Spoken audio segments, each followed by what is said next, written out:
नमस्कार साथियों। इस वक्त मैं जनपद अमेठी के जगदीशपुर विधानसभा में पूरे कलंदर ग्राम पंचायत अचलपुर के तहत में आती है। और जैसा कि इस वक्त मैं कह सकता हूं कि उत्तर प्रदेश में अनुसूचित जाति के लोगों की हत्या करने का जो सिलसिला चल रहा है वो रुकने का नाम ही नहीं ले रहा है।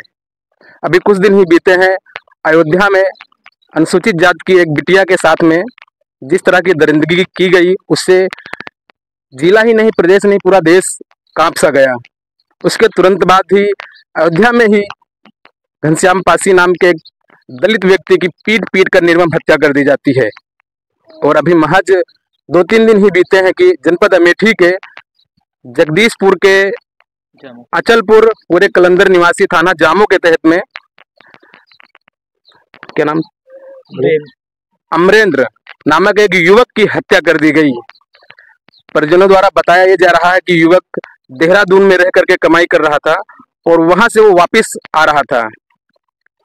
घर पे परिजनों को फोन करके वो लोकेशन भी दे रहा था कि मैं लखनऊ पहुंच गया हूं, मैं जगदीशपुर पहुंच गया हूं, लेकिन वो युवक घर तक नहीं पहुंचा। रास्ते में ही उसकी हत्या कर दी गई और शव को एक पेड़ से लटका दिया गया, ऐसा परिजनों का कहना है। अब वही पुलिस प्रशासन का क्या रुख है वो आने वाला वक्त बताएगा, क्योंकि हमारी जो बात हुई उसके तहत में एफआईआर तो दर्ज कर ली गई है और शीघ्र ही पता चलेगा किन धाराओं में दर्ज की गई है। हमारे साथ में मृतक युवक के भाई हैं, वो पूरी घटनाक्रम बताएंगे। इन्होंने जो आशंका जताई है कि वो देहरादून में जिस मालिक के यहाँ काम कर रहा था उसका जो साला है वो यहाँ जगदीशपुर तक आया था और उसने इनके भाई का मोबाइल भी छीना और ये आरोप लगाते हुए छीना कि देहरादून से कुछ पैसे लेकर के वो आया है और फोन पर इन्होंने इनको बताया कि आपको अपना भाई चाहिए या मोबाइल चाहिए। अगर भाई चाहिए तो जो पैसे वो लेकर आया वो लेकर के जगदीशपुर आ जाओ। भी बोले कि घंटा 2 घंटा में आ तो हाँ, तो हम बात करेंगे उनके भाई से। भैया क्या था पूरा मामला? सर यही है कि वो आया, देहरादून से आ रहा था। हाँ। वहाँ काम ज्यादा पड़ रहा था तो उनका काम करने का मन नहीं था, तो 1500 रुपया लेकर मालिक से ट्रेन पे बैठ गए। तो उनका मालिक बोला कि तुम जाओ, 40,000 रुपया तुम चोरी करके आए हो और तुम्हें फंसा देंगे, तुम्हारे घर वाले को फंसा देंगे, हम भट्ठे पे काम कर रहे थे। तो वहाँ फोन गया, तो वहाँ से हम लोग फिर भाग के आए। हम कहा भैया जितना हो हम आ रहे हैं जगदीशपुर। जगदीशपुर गए, पूरा बादशाह थे, बादशाह के साथ में गए, बादशाह फिर थे। उसके बाद पूरा थाना ढूंढा, वहाँ कहीं नहीं मिला। तो उसके बाद फिर मैंने दूसरे से नंबर लिया, किसी से जो यहाँ गांव का लड़का साथ में और है, उससे नंबर लिया मालिक का साला का। तो उसके बाद फिर मैंने बात कराया, फिर बोला कि लड़का अभी 1 घंटे 2 घंटे में आ जाएगा। मैं जगदीशपुर छोड़ दिया था। वही ये जिनके यहाँ वो काम कर रहा था उसके मालिक का साला ये बोल रहा था कि जगदीशपुर में मैंने छोड़ दिया है, घंटे 2 घंटे में घर पहुंच जाएगा। और जो आपके भाई उनका मोबाइल छीन लिया था, मालिक का साला मोबाइल छीन करके। जी बात हुई उस नंबर पे उनके साले से? बात उस नंबर पे नहीं हुई थी, नंबर बंद बता रहा था हमारे भाई का फोन। तो उनके साले से कैसे बात हुई आप बता? उनके साला कह रहा नंबर लिया था मैं गांव के लड़के से, उसके साले का। हाँ। तो बोले कि तुम्हारा भाई आ जाएगा, घंटे 2 घंटे में आ जाएगा। तो उसका साला यहाँ जगदीशपुर तक मतलब बताया कि मैं जगदीशपुर में उससे मिला और उसका बैठाया हूँ, बोला थाने में। हाँ थाने में लेकर आया हूँ, वहाँ कंप्लेन कर दिया हूँ, तुम आओ, नहीं तो तुम घर वालों को भी अंदर करवा के मरवाएंगे।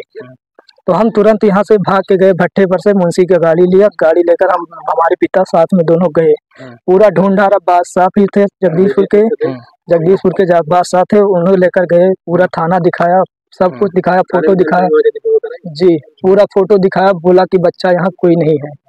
तो आपको कैसे जानकारी मिली कि वहाँ पर ये आपके भाई की मृतक बॉडी वहाँ पर लटकी हुई है? ये सब गांव में बकरी उकरी चराने गए थे, तो उसके बाद फिर हम ढूंढ रहे थे, तो फिर हम जा रहे थे तो गांव वाले बताए, तो हम लोग दौड़त गए, गांव वाले भी दौड़त गए। बस तो देखा वहाँ सब लिटका था। अच्छा, मतलब बच्चों ने देखा जो बकरियां चराने गए थे कि वहाँ पेड़ पे वहाँ पे लटका हुआ था। तो पुलिस प्रशासन आई, पुलिस की तरफ से आपको क्या आश्वासन दिया गया है? यही बोला कि सब न्याय दिलाएंगे। देखो तो पुलिस ने आश्वासन दिया है कि हम जांच करके आपको उचित न्याय दिलाएंगे। जी। तो ये हमारे साथ में मृतक के भाई यहाँ पर थे जिन्होंने पूरे घटनाक्रम के बारे में आपको बताया।